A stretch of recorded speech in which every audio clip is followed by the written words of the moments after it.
ஒரு 4 முட்டை இருந்தா போதுங்க. நல்ல ஒரு ரிச்சா சூப்பர் டேஸ்டியா நம்ம இன்னைக்கு பட்டர் கார்லிக் சில்லி எக்ஸ் எப்படி பண்றதுன்னு பார்க்கலாம். இது பாத்தீங்கன்னா வெறுமனே சாப்பிட்றதுக்கும் சூப்பரா இருக்கும். ஆனா நான் இன்னைக்கு பாத்தீங்கன்னா சப்பாத்தி கூட வச்சு சாப்பிட்றதுக்காக தான் செய்திருக்கேன். வாங்க இன்னைக்கு இந்த சிம்பிளான பட்டர் கார்லிக் எக் எப்படி பண்றதுன்னு பார்க்கலாம். Welcome to our channel cook with Suji. இங்க நம்ம ஒரு 5 முட்டை எடுத்திருக்கோம். இதை நம்ம முதல்ல ஒரு பவுல்ல உடைச்சு ஊத்திக்கலாங்க.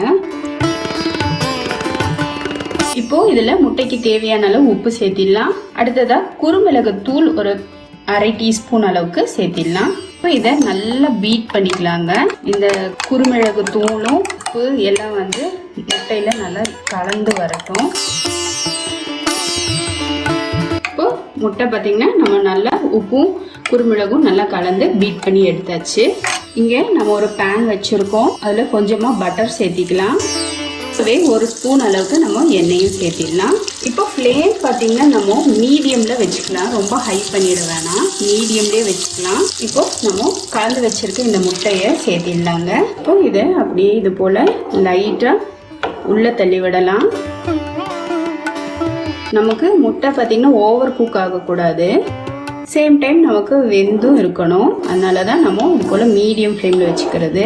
ஹை ஃப்ளேமில் வச்சோன்னா டக்குன்னு நமக்கு ரொம்ப ஆம்லேட் ஆட்டம் வெந்துடும். அது மாதிரி பண்ண வேணாம். ஒரு மாதிரி சாஃப்ட் பாயில் அது போல் இருக்கட்டும். இது போல் நகர்த்தி விட்டோம்னா பார்த்தீங்கன்னா நல்ல உருண்டை மாதிரியும் இருக்கும், சேம் டைம் குக் ஆன மாதிரியும் இருக்கும். இதை சின்ன சின்ன பீஸாக கட் பண்ணிக்கலாங்க. இப்போ நான் ஃப்ளேமை ஆஃப் பண்ணிடுறேன். அந்த மீதம் இருக்க சூட்லேயே மீதி குக் ஆகிக்கிட்டோம். நான் சொன்னது போல் ஃப்ளேம் ஜாஸ்தியாக இருந்தது அப்படின்னா உங்களுக்கு ஓவர் குக் ஆகிடும். அப்படி ஆக வேணாம். இது போல் திருப்பி விட்டிங்கன்னா அந்த மீதம் இருக்க பேன் சூட்லேயே உங்களுக்கு குக் ஆகிடும். நம்ம இந்த பவுலுக்கு மாற்றிடலாங்க. இப்போ நம்ம பவுலுக்கு மாற்றியாச்சு. இப்போ திரும்பவும் பேனில் ஒரு ஸ்பூன் அளவுக்கு வெண்ணெய் சேர்த்திக்கலாம். ஒரு ஸ்பூன் அளவுக்கு ஆயிலும் சேர்த்திக்கலாம். இப்போ இதில் பொடியாக கட் பண்ண பூண்டு ஒரு 10 பல் அளவுக்கு அதையும் சேர்த்திடலாம்.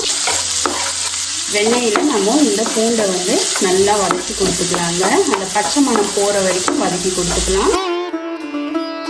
அந்த பட்டரில் உங்களுக்கு அந்த கார்லிக் ஃப்ரை ஆகும்போது அந்த அரோமா பார்த்திங்கன்னா ரொம்ப சூப்பராக இருக்குது. நம்ம வெறுமனே கூட இது போல் சாப்பிட்லாம், அந்தளவுக்கு சூப்பராக இருக்குதுங்க. நம்ம தோசைக்கெல்லாம் கூட இது போல் செய்யலாம். இதுலேயே கொஞ்சம் மிளகா பொடியும் உப்பும் போட்டு வச்சுக்கிட்டோம்னா தோசைக்கு வச்சு சாப்பிட்றப்போ ரொம்பவே சூப்பராக இருக்கும். இப்போ இதில் சில்லி ஃப்ளேக்ஸ் சேர்த்திடலாம். அடுத்ததா ஒரு டீஸ்பூன் அளவுக்கு மைதா இல்லாட்டி கார்ன்ஃப்ளவர் சேர்த்திடலாம். இந்த மைதா இல்லாட்டி கார்ன்ஃப்ளவரை நம்ம இந்த பட்டர்லேயே நல்லா வதக்கி கொடுத்துடலாங்க. இப்போ இந்த ஸ்டேஜில் நம்ம ஒரு 1/2 கப் அளவுக்கு பால் சேர்த்திடலாம். இப்போ இந்த பால் பார்த்தீங்கன்னா இந்த மைதா மாவில் சேர்ந்து நமக்கு நல்ல ஒரு சாஸ் கன்சிஸ்டன்சி வரும். அது வரைக்கும் லைட்டாக கலந்து விட்டுருங்க. நம்ம ஆல்ரெடி முட்டை உப்பு போட்டு தான் செய்திருக்கோம். இருந்தாலும் கொஞ்சமாக லைட்டாக உப்பு வேணும்னா சேர்த்திக்கலாம், இல்லாட்டி ஸ்கிப் பண்ணிக்கோங்க. இதோட நான் கொஞ்சமாக மிக்ஸ்டு ஹர்ப்ஸ் சேர்த்திக்கிறேன். மிக்ஸ்டு ஹர்ப்ஸ் இல்லாட்டி பார்ஸ்லே அது மாதிரி எல்லாம் சேர்த்திக்கலாம், நல்லாயிருக்கும். இல்லைனாலும் ஒன்றும் தப்பு கிடையாது. பார்த்தீங்கன்னா நமக்கு நல்ல ஒரு சாஸ் கன்சிஸ்டன்சிக்கு வருது.